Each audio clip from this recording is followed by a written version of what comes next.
Welcome to Advanced Construction Videos, where we show you how to tackle rocketry building techniques and more. On our website, we sell kits, motors, building supplies, and electronics.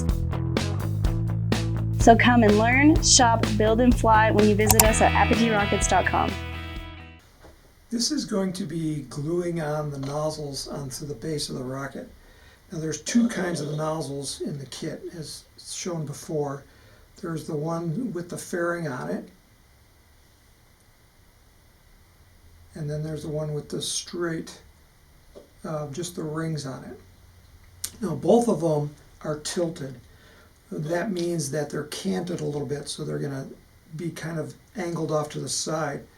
The way you can tell which way the angle goes, if you look at the tip, that last ring near the top, you can see that one side is higher than the other side, where the ring is.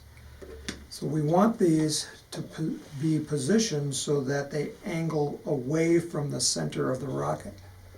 So if that's the center right there, they're going to go into the slot like that, and they're going to be angled a little bit. Now first you should test fit all the little slots, and if you have a slot that seems to be a little bit tight, where it doesn't want to go in, you're going to have to scrape the sides with an X-Acto knife, like this one right here. It's typically not long enough. It's usually wide enough, just not long enough. So we're going to scrape along that edge.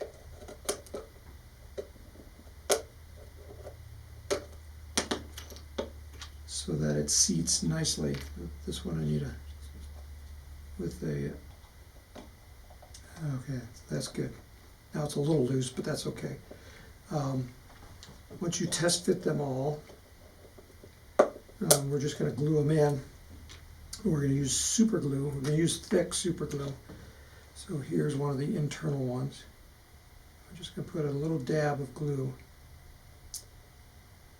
on both sides of the little post, and then make sure you know which way it's going to angle, and then put it into the slot like that. Try not to get too much glue on there, or it's going to ooze out. Okay, and then we're going to flip it over, and then from the inside we're going to seal it off with a little bit more glue, and then we'll hit it with the accelerator so that it's nice and tight. So that's the technique I'm putting the nozzles on, and I'm going to go ahead and finish this off.